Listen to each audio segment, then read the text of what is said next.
Bonjour et bienvenue au podcast minier. C'est ici que vous allez découvrir les acteurs de l'industrie minière, mais aussi les enjeux et les défis auxquels ils font face quotidiennement. Ce qu'on va découvrir à travers les épisodes, c'est vraiment des hommes et des femmes qui sont passionnés par leur industrie. Je serai votre hôte, Manon Rouillé, fondatrice de Rouillé Stratégie Marketing.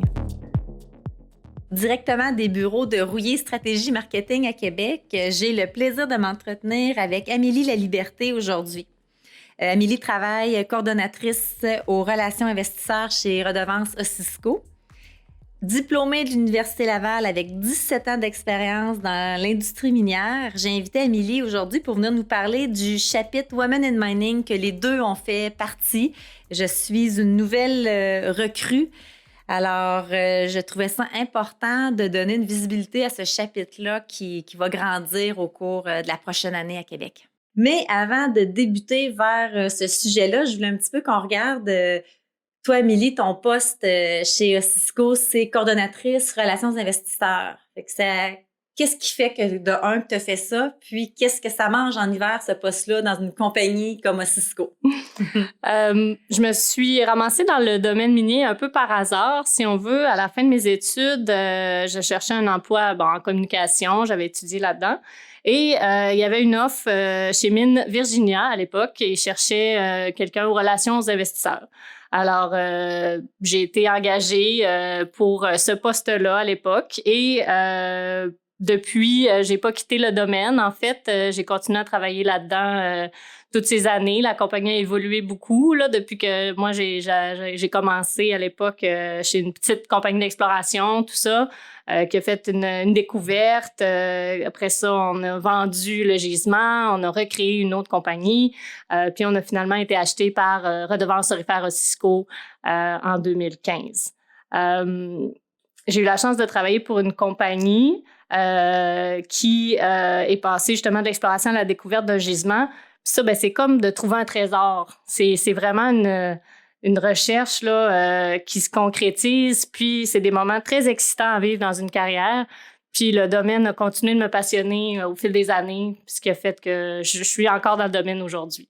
Tu as eu la chance de travailler avec André Gaumont, Paul Archer. Oui, une belle équipe maintenant aujourd'hui avec Brian Coates, avec Joseph Delaplante, Sean Roussin, des belles équipes québécoises, des compagnies québécoises, ça peut faire notre fierté aussi.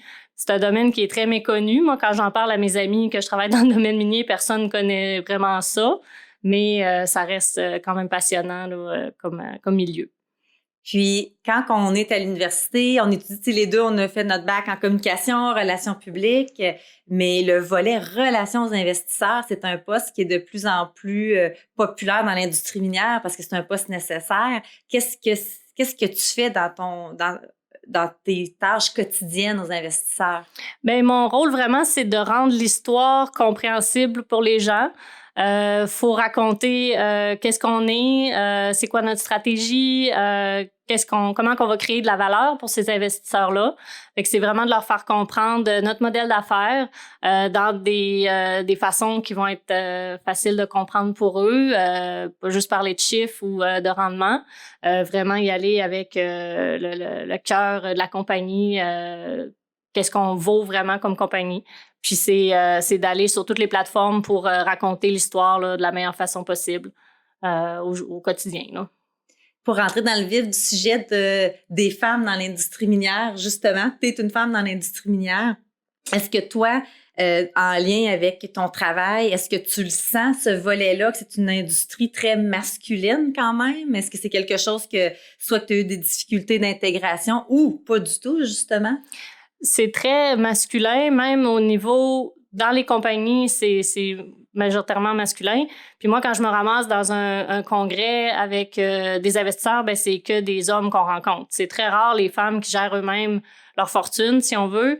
C'est vraiment les hommes qui sont le plus impliqués là-dedans. Donc, dans les congrès, on rencontre des hommes. Les autres collègues de travail dans d'autres compagnies, c'est souvent des hommes aussi, même en étant en communication.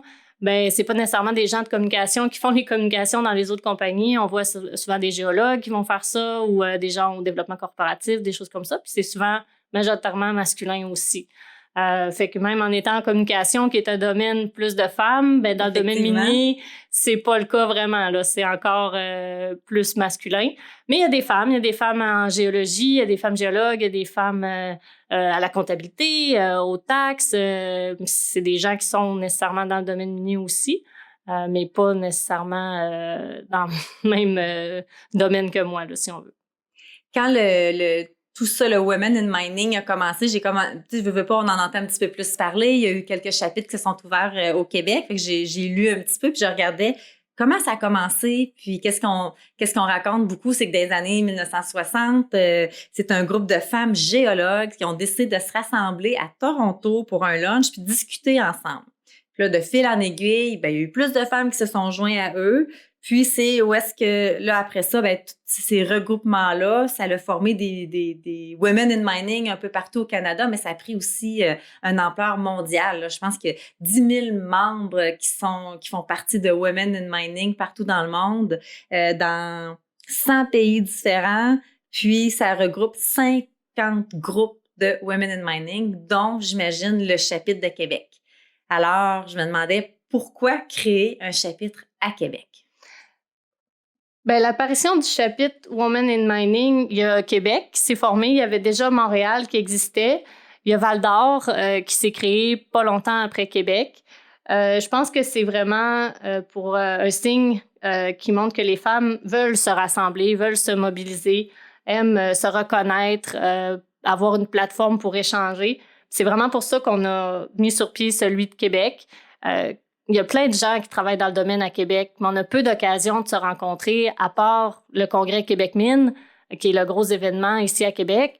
Mais le reste de l'année, il y a beaucoup de gens qui restent à Québec, qui travaillent au ministère, qui travaillent à l'université, à l'INRS, la Commission géologique du Canada est ici à Québec. Il y en a des gens dans le domaine, mais on se rencontre très peu souvent. Fait qu'en créant le chapitre de Québec, ben on va pouvoir créer des événements, puis aller se voir, puis se réseauter, se rencontrer d'autres moments dans l'année. Il n'y a pas tant de compagnies minières, mais justement, ça permet de faire un lien entre les universités, les gens en recherche, les gens qui aspirent à devenir dans le domaine et les gens, ben, les compagnies qui travaillent directement dans le domaine des compagnies minières, tout ça. Fait que ça va pouvoir faire le pont entre les deux parce que souvent, les universités sont un peu déconnectées du domaine et vice-versa, veut pas. Alors, en créant ça, c'est ce qu'on veut faire.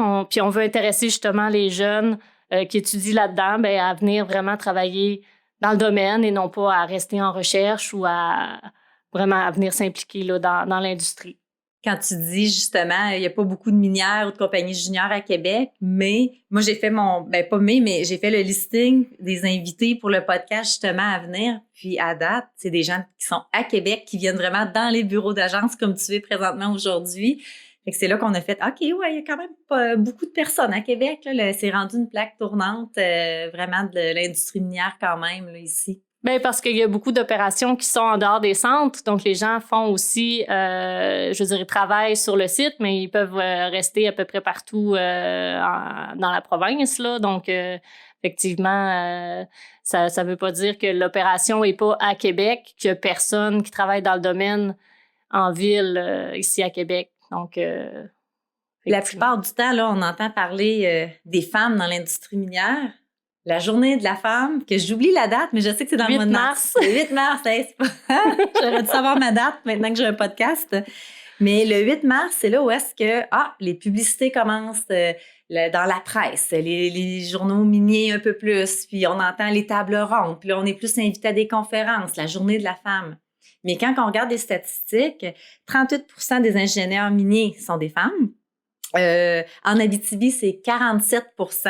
Mais je pense vraiment que c'est plus élevé avec l'Abitibi, étant donné qu'on cohabite tellement avec l'industrie minière que ça fait partie, l'industrie minière fait partie de l'éducation aussi. Fait que ça doit être pour ça que le chiffre est peut-être plus élevé. Mais je me dis que les femmes sont quand même présentes. Puis je me demandais, est-ce que le chapitre Québec, justement, à Montréal, Abitibi et autres, est-ce que c'est un petit peu la vocation qu'on n'entende pas parler des femmes juste le 8 mars, la journée de la femme pour l'industrie minière? Effectivement, nous, on veut que les femmes aient leur place à tous les jours. On veut que, justement, la femme prenne plus de place. Puis en ayant cette plateforme-là pour réseauter, bien, ça peut inspirer les femmes à s'impliquer davantage et à aussi s'impliquer. Tu dis qu'il y a 47% de femmes dans l'industrie, mais pas à tous les niveaux. Nous, on pense beaucoup à la progression de la carrière. Puis si on regarde dans les conseils d'administration, puis au niveau de la direction, ben le pourcentage n'est pas aussi élevé. Je pense qu'il y a une compagnie minière ou deux dans le monde qui ont une femme comme CEO. Puis ça, ben si on peut, par nos échanges, inspirer des femmes à progresser puis aller encore plus loin dans le domaine puis accéder à des postes de plus haute direction, ben on va avoir rempli une partie de notre mission. Donc, c'est ça un peu qu'on veut permettre aux plus jeunes qui commencent dans l'industrie ou qui étudient là-dedans de rencontrer des femmes plus haut placées qui vont leur donner un bel exemple de jusqu'où ça peut aller une carrière dans le domaine minier, donc même en étant une femme. Effectivement. Puis je pense aussi qu'avec tout ce qui se passe avec l'innovation, les technologies, l'automatisation qu'il va avoir, exemple, juste au niveau du forage, l'automatisation qu'il peut avoir au niveau d'une foreuse, bien, éventuellement, on le sait, il n'y a pas vraiment beaucoup de femmes foreurs parce que c'est très difficile physiquement. Mais l'automatisation va sûrement changer aussi toute cette implication-là des femmes à d'autres postes dans l'industrie minière. Bien, il y a des mines qui vont se développer au Québec qui vont être pratiquement toutes automatisées. La machinerie sous terre va être dirigée à distance. Un homme ou une femme peut très bien faire ça sans distinction. Fait que c'est sûr que ça va ouvrir la porte justement à plus de femmes à certains type d'emploi qui était majoritairement masculin juste à cause que ça demande une force physique. Là. Ça sera de moins en moins le cas, espérons-le. Effectivement. Quand ça fait 17 ans que tu es dans l'industrie, que tu côtoies plein de monde, est-ce qu'il y a quelqu'un qui t'a influencé dans ta carrière? La plus longue de ma carrière. Le plus long de ma carrière, ça a été avec André Gaumont. Donc, c'est vraiment la personne que j'ai côtoyée le plus dans l'industrie, qui a eu une compagnie qui a eu beaucoup de succès. Donc, ça a été vraiment quelqu'un d'inspirant là, pour travailler avec lui. Puis, c'est une partie de la raison pourquoi j'ai été dans l'industrie aussi longtemps, là, d'avoir un bon patron, puis d'être tombé sur un bon esprit d'entrepreneuriat puis d'esprit d'équipe, tout ça. Avant de terminer avec tout le volet de Women in Mining, j'aimerais ça que tu dises aux gens qui écoutent, c'est quoi les activités qui s'en viennent pour le chapitre de Québec, mais aussi, c'est qui peut participer à Women in Mining dans la ville de Québec, puis où est-ce qu'on peut trouver l'information? Bon, ben nous, on est inclusif, donc tout le monde peut participer à nos activités. Ça, c'est sans distinction. On est en train de préparer une activité pour pendant le congrès Québec Mine Énergie au mois de novembre. Donc, ça serait notre deuxième activité officielle. Et on est sur les réseaux sociaux, on a un groupe Facebook, un groupe LinkedIn, on a des courriels aussi qu'on envoie avec nos activités. Donc, vous pouvez vous inscrire là, via nos pages Facebook et LinkedIn pour les informations sur les activités. Effectivement. Étant donné que c'est ouvert à tout le monde, quand il va y avoir des événements, ça va être important de suivre les réseaux sociaux du chapitre parce que si c'est ouvert à tout le monde, vous allez pouvoir venir aux événements de réseautage puis pouvoir parler avec tout ce beau monde-là, laisser la carte d'affaires puis après ça, on va pouvoir envoyer aussi les autres informations à d'autres activités. Oui, c'est ça exactement. Puis si vous avez des idées d'activités que vous aimeriez nous soumettre aussi, etc., on est ouvert aux suggestions. Effectivement. Ou si vous voulez être commanditaire. Ah oui, aussi. C'était vraiment prenant.